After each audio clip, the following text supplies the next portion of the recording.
back here, right? But I do like books of pictures. One's on the Congo River. It's right there. Have you heard of The Nightmare Before Christmas? We don't have that here. We get The Nightmare Before Yom Kippur. Yeah, it's not for everybody. It's a fast read. So, right, man, we got birds and baits and bites. We are celebrating Piranha, the Festival of Bites, and have all your favorite fish offerings, including piranha, gefilte. If you're looking for something light, try the salmon. It's less acidic. They're all out of it. Just our locks. But hey, if you want the secret menu. You know, my mom says I should date her again. I should date her. I hardly fell. Yeah, but it would never work, right? I'm a nice Jewish boy and she's a snake, so I'll pass over that. Hey, disappointed in me. What does that have to do with anything? No, Ma, I gotta go. I got people on my boat.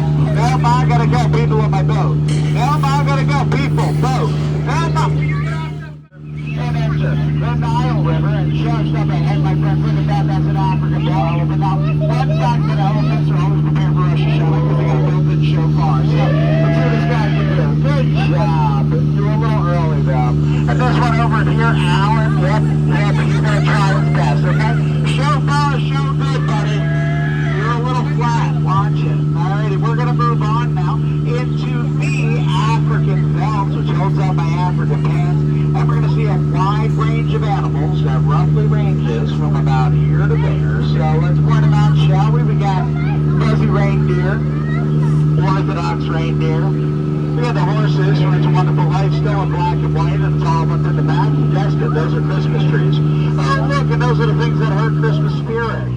That's the name of our zebra, Christmas spirit. Yeah, we should probably get out of here. You know, I don't want to watch anything National Geographic this holiday season, if you catch my drift. Let's skip a Felix and see if they're going to distract you now. How about a Christmas carol? I'm dreaming of a white rhino, just like the one I don't want to live in. But I was like a Ginger. Ginger's the one you got to worry about, all right? She's got a great job, makes a ton of money, but do not touch your money, okay? That's Ginger's bread. Now, if you look just up ahead, you're going to see the most Jewish thing you've ever seen in your life. And then behind me is Schweitzer Balls, not Schweitzer Balls, named after the famed explorer Dr. Albert Moskowitz. Yep, that's his name. No follow-up questions if needed.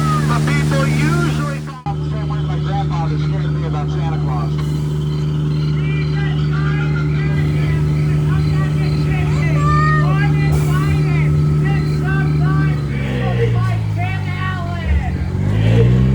Works every time. Oh my goodness, first the flight here and now the traffic. Look, I'm just a man who lives in Tennessee, and I was headed for Pennsylvania and some homemade pumpkin pie. Also, that boat needs a couple of carpenters on it. The woodwork's looking a little shoddy. Now, as we turn this corner, I wanted to show you guys my world-famous butterfly collection. Really? Butterfly collection? What are you doing, Carl? I gave you my mom's brisket recipe. Apparently, it wasn't enough for you. Attraction. However, I want to warn you. I seem to get the timing of this one off, because they tell me for whatever reason that I talk too much. I'm not sure that's supposed to be possibly 95% of my job. They really don't want to mess this up for you out. It seems like a good bunch of people who like the skipper and knows how to tell a really good show. Pretty incredible comedic timing. Anyway, I have a mitzvah, it doesn't about mitzvah. So if I remember correctly, we need to be on our best behavior. If you think Santa's watching, just wait until you meet my mother, right? She's got eyes like a hawk, so stay seated. Like, oh, it is dark in there. Making me a little Yiddish. Go ahead, perk up. That joke's funny. Come on.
tours, I'm just going to point out some jingle plant life for you, enough for educational purposes. So over there is some mistletoe.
Jumbo, everyone, and welcome to Kilimanjaro Safaris.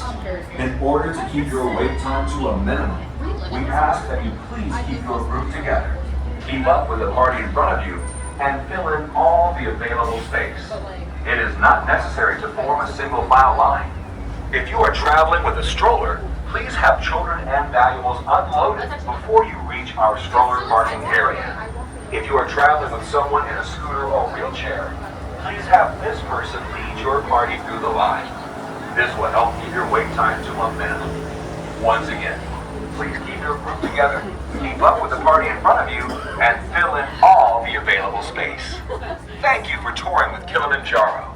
When it comes to safaris, we go wild.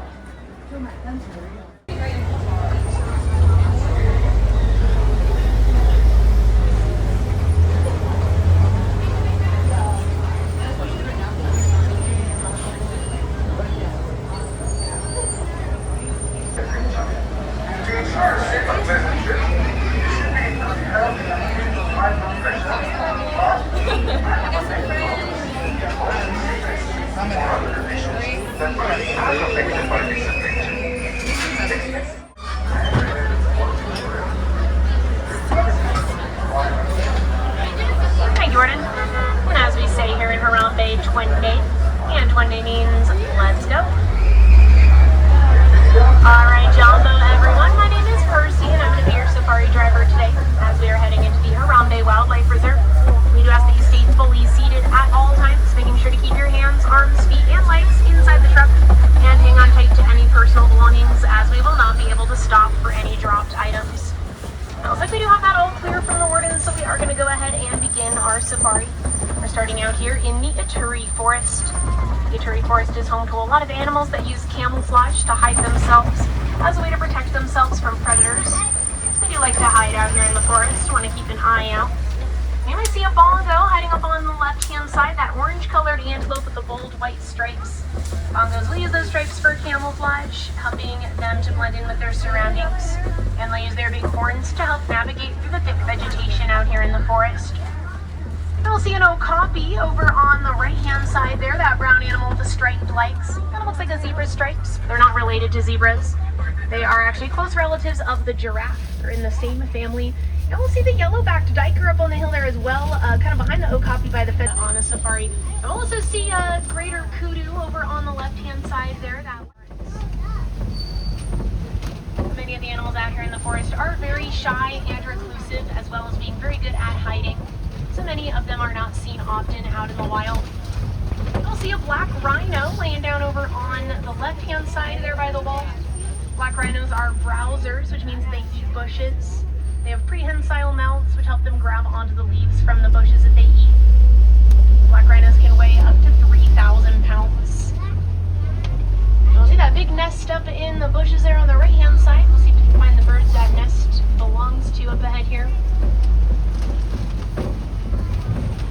Black rhinos are also mostly solitary animals, so they like their alone time to kind of stick to themselves for the most part. It is looking pretty quiet here in this part of the forest, so we're going to go ahead and move on out to the next area of the reserve. Right out to the Sarasota River. The Sarasota River is a little bit different kind of. I might see a Nile hippopotamus in the water there as well. Looks like it's feeding time. Nile hippos do spend most of their time under the water. They can hold their breath for several minutes before having to come up for air. And these pink-backed pelicans are colonial nesters, which means they'll nest in large colonies of up to 500. There'll be about 250 pairs. Now keep an eye for to graves. They are herbivores, so they only eat plants. They do spend most of their time under the water. And they don't really swim through the water. Instead of swimming, they'll kind of walk along underneath the surface, kind of like that one's doing right there. That is how they get their name, hippopotamus, which means river horse. That's the way they'll walk or run under the water in the river. And now, hippopotamus can weigh up to 5,500 pounds. The group of hippos is called a float. They have a float. Some animals can rip the bark off and drink the water inside. That is why they also call it the tree of life. But it can be a very valuable water source for animals out here on the savannah, where water is more scarce. And as we're making our way on down to the savannah here, you'll notice our surroundings are also changing a bit. It's a lot more open out on this at a time. Giraffes also give birth standing up. So the very first thing that a baby giraffe discovers in life is gravity. That is going to be a 6-foot drop when a giraffe is first born. Another thing elephants will do to keep cool is they'll throw dirt on their backs. That also kind of works like a natural sunblock, as they do have very sensitive skin. Now we'll see that baby elephant up ahead here. That's why we're going to make our way on down to the watering hole. Watering holes are gathering places for animals. Grabbing a drink from the watering hole.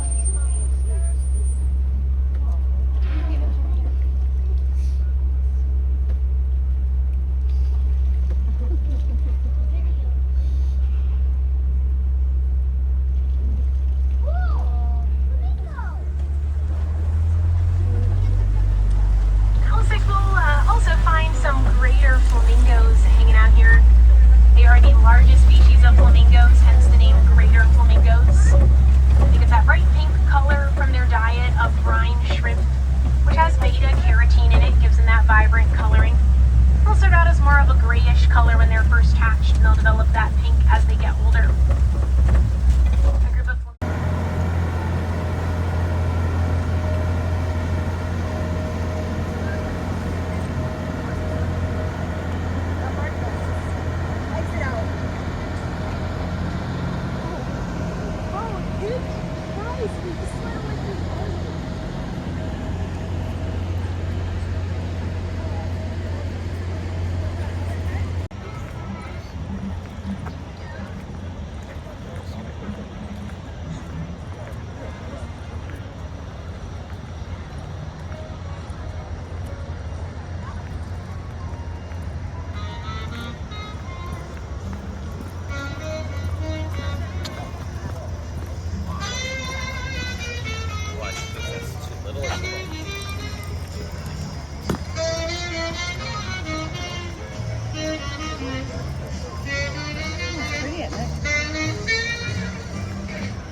gorgeous. You know, things like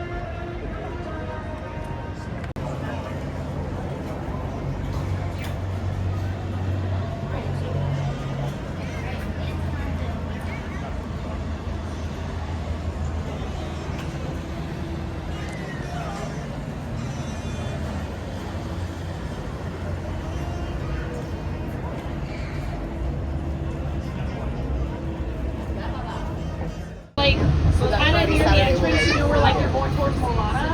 Yeah, literally. Entrance going towards Milana. It'll be before Milana on the right. Up top, you'll see like pretty clear lights, but it's up top and hidden. Yes. Go there and say you happen to have a walk-in available. There was 6 people available when we went recently. We didn't use it because we had kids with us. Oh, yeah, we just fine. Yeah, we